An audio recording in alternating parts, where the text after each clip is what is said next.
Bien, bonjour. On va commencer donc la lecture dans 1 Pierre 2, verset 25, dans la version Martin. Car vous étiez comme des brebis errantes, mais maintenant vous êtes convertis au pasteur et à l'évêque de vos âmes.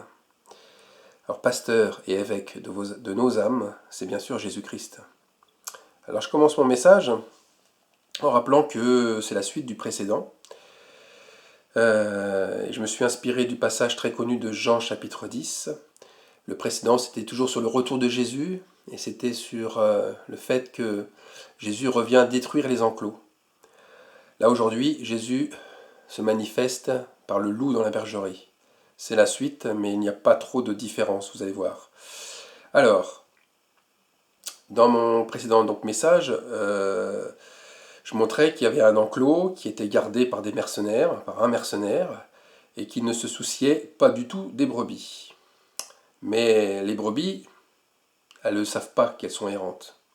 Elles errent. Et errer signifie plusieurs choses. D'abord, errer signifie aller d'un côté et de l'autre, sans but, ni direction précise. Mais il y a aussi une autre signification. Littéralement, errer, ça signifie commettre une erreur, se tromper. Donc, les brebis errantes se trompent. Elles commettent des erreurs, car elles font confiance. Elles ont en fait une confiance aveugle et totale envers le mercenaire, donc envers leur conducteur. Elles pensent qu'ils représentent la vraie autorité, l'autorité juste, et qu'ils sont là légitimement parce qu'ils sont placés par Dieu, car ils ont reçu un appel. En cela, c'est tout à fait juste. Mais le ministère de ces mercenaires, il est reconnu par les hommes. Il est reconnu par les hommes d'abord parce qu'ils se vantent d'avoir suivi la voie de grands hommes de Dieu, ça c'est pour certains. Pour d'autres, c'est parce qu'il y a beaucoup de fidèles qui les suivent, ou parce qu'eux aussi, ils opèrent des actes spectaculaires. On les voit opérer des miracles, des délivrances. Ils ont des discours séducteurs aussi. Alors bien entendu, Jésus, notre Dieu, n'est pas du tout d'accord avec ce système pernicieux. Il laisse faire, c'est vrai. Il tolère cela. Il attend patiemment le moment favorable pour retirer les siens. Il attend en fait la conversion de ses brebis. Et c'est ce que nous avons lu dans 1 Pierre 2, 25. Donc je vous le rappelle, mais maintenant vous êtes convertis au pasteur. Et pasteur, c'est avec un grand P, c'est un P majuscule. Jésus donc, c'est lui notre vrai et unique pasteur, bien qu'il y ait des pasteurs qui nous conduisent. Mais le vrai pasteur, c'est Jésus, c'est notre Dieu. Et dans Jean chapitre 10, Jésus vient chercher ses propres brebis. C'est son esprit en fait qui tombe sur elles à ce moment-là. Elles reconnaissent sa voix dans la repentance, mais aussi dans la conversion, ou la reconversion. Elles reconnaissent donc à ce moment précis que leur conducteur est un étranger, que c'est un usurpateur et que c'est un faux oint. Donc, que font les autres brebis? Les autres brebis, elles s'agitent, elles courent partout, elles sont dans la crainte, car elles voient leur mercenaire, donc leur faux pasteur, dans cette attitude. Elles le voient complètement désorienté, elles le voient malheureux, et ça fait la même chose sur elles. Donc lisons Jean chapitre 12. Mais le mercenaire, qui n'est pas le berger, et à qui n'appartiennent pas les brebis, voit venir le loup, abandonne les brebis, et prend la fuite, et le loup les ravit et les disperse. Alors le mercenaire, on sait qui c'est, ça il n'y a pas de doute. Mais le loup, qui est-il? Est-ce que c'est un mauvais esprit? Est-ce que ce serait un démon? C'est peut-être le diable. Alors, je vais peut-être, même sans doute, en choquer plus d'un. Mais c'est la vérité, et je me dois de vous dire la vérité. Le loup, en fait, c'est Jésus. Alors ne criez pas trop vite au blasphème. Ouh là là, écoutez la suite. N'oubliez pas que les paraboles, elles ont été faites dans un but bien précis par le Seigneur. Ce but, c'est d'aveugler les voyants, d'aveugler ceux qui sont toujours persuadés de connaître la vérité, de voir la vérité. En fait, ce sont eux les vrais aveugles. Alors Jean chapitre 9, verset 41, nous dit « Vous dites, nous voyons, c'est pour cela que votre péché subsiste. » Alors qui voit venir le loup? Les brebis? Non. C'est bien le mercenaire qui voit venir le loup. Son péché l'aveugle totalement, et le croyant voit, et il voit en fait il croit voir l'ennemi attaquer. Il croit voir des brebis déguisées en loup. Il ne se rend pas compte du tout qu'il a affaire au Saint-Esprit qui réveille les brebis. Maintenant, que fait le loup? Ou plutôt, que fait le Saint-Esprit? Alors le loup les ravit et les disperse. Jésus fait deux choses. Il disperse une partie du troupeau, et il prend avec lui l'autre partie. Il divise, il sépare, mais aussi il rassemble. Bien sûr, c'est le Saint-Esprit qui fait cela. Jésus ne vient pas en apparition sur les nuées, et puis d'un geste magistral, tac tac, il attire à lui toutes ses brebis.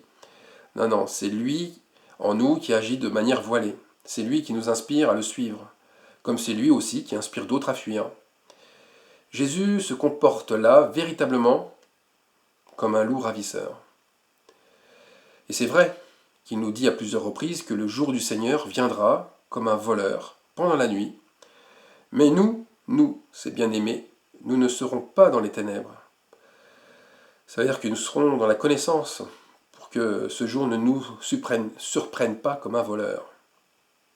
C'est 1 Thessaloniciens, chapitre 5, verset 4.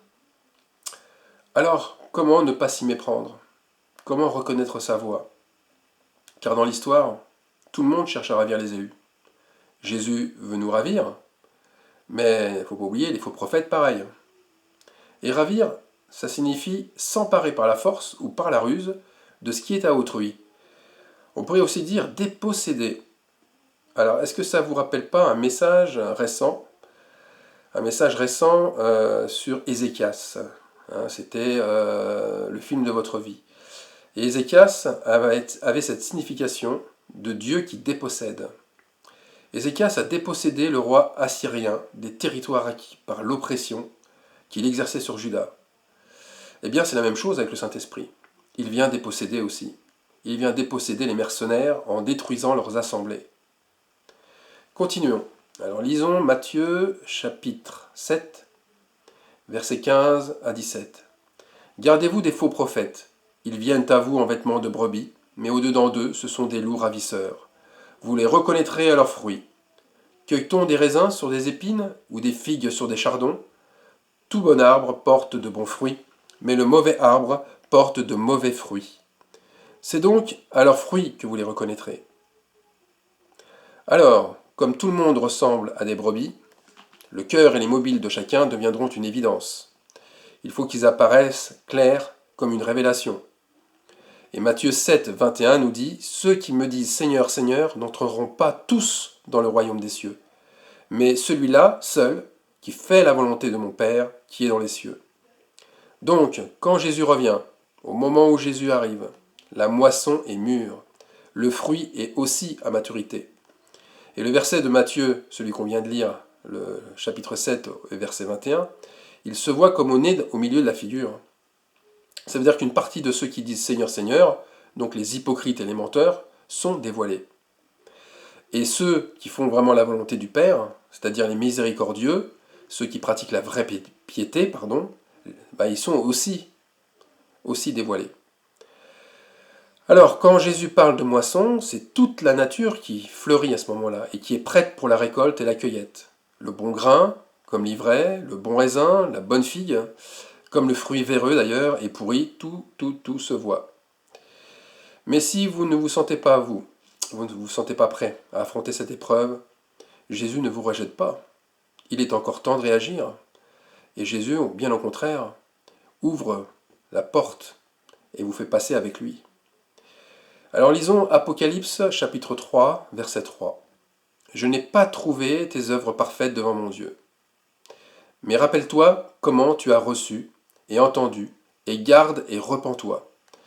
Si tu ne veilles pas, alors là on comprend que veiller, c'est bien se repentir.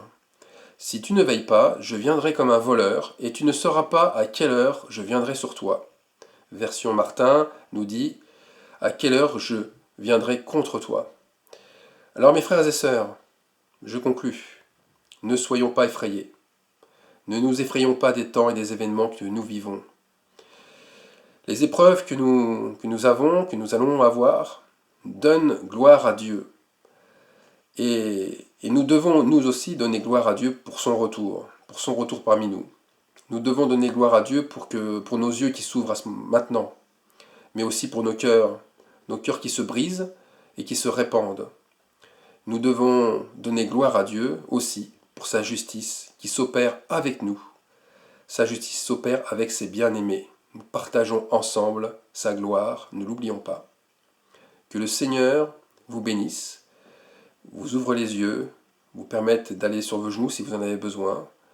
Et je remercie le Seigneur de ces révélations qui sont magnifiques et qui nous aident à marcher chaque jour avec lui dans ses pas. Que le nom du Seigneur soit béni. Amen.